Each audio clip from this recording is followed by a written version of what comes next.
Nous sommes en 1624 à Clermont, dans la demeure d'un grand notable de province, les Pascal. Ils viennent d'avoir un fils, Blaise. Il a 1 an. Madame Pascal est une jeune femme de beaucoup d'esprit, très pieuse et très charitable.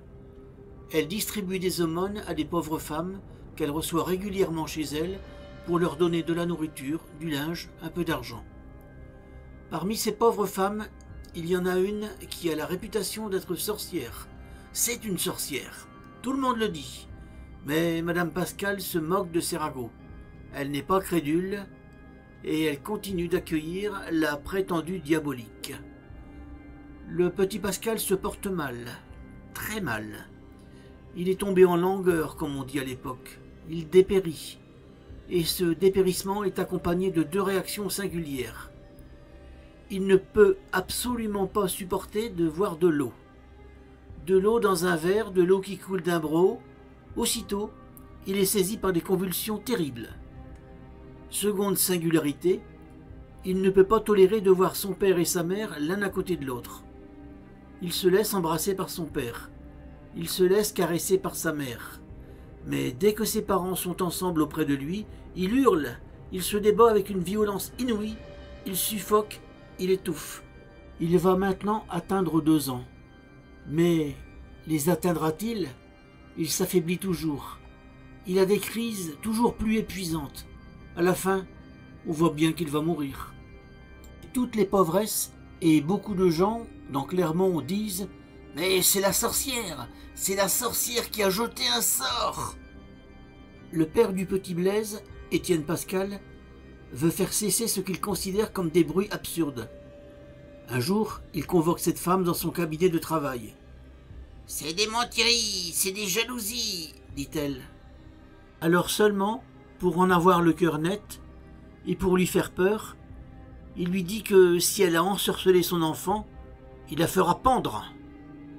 À sa stupéfaction, cette femme se jette à ses genoux.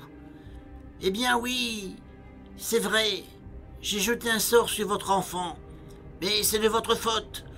Vous n'avez pas voulu vous occuper de mon procès quand je vous l'ai demandé. Eh bien, je me suis vengé. Ah, maintenant je vois bien que vous aimez tendrement votre fils. Et je suis bien fâché de vous le dire, mais le sort que j'ai jeté, c'est la mort. Oh, il faut donc que mon enfant meure. Si vous ne me dénoncez pas, il ne mourra pas. Je peux le sauver.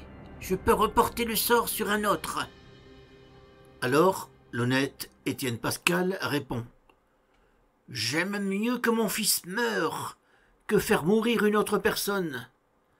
Écoutez, je peux mettre le sort sur une bête. » Et le président Étienne Pascal proposa à cette sorcière un de ses chevaux.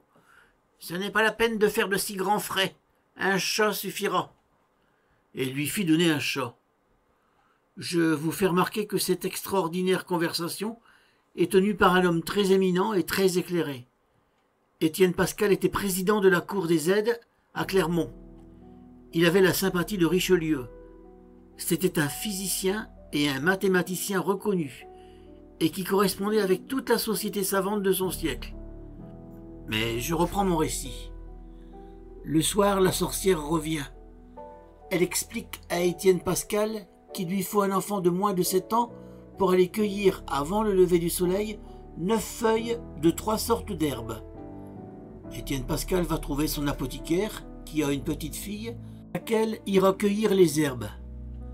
À 7 heures du matin, la sorcière apporte un cataplasme. Il faut placer ce cataplasme sur le ventre du petit Blaise. Le père le fait poser par la nourrice et il part pour le palais. Quand il est de retour, à midi, toute la maison est en larmes. Blaise Pascal est mort dans son berceau. Il sort affolé, perdu de chagrin, et sur le pas de porte, il y a la sorcière. Il la gifle si fort qu'elle roule par terre. Elle se relève. « Ne vous fâchez pas, j'ai oublié de vous le dire ce matin. Votre enfant semblera mort jusqu'à minuit, mais à minuit, il ressuscitera. » L'enfant n'avait plus de souffle. On ne sentait plus son pouls et il devenait froid. Étienne Pascal dit qu'il ne fallait pas l'ensevelir, qu'il fallait attendre.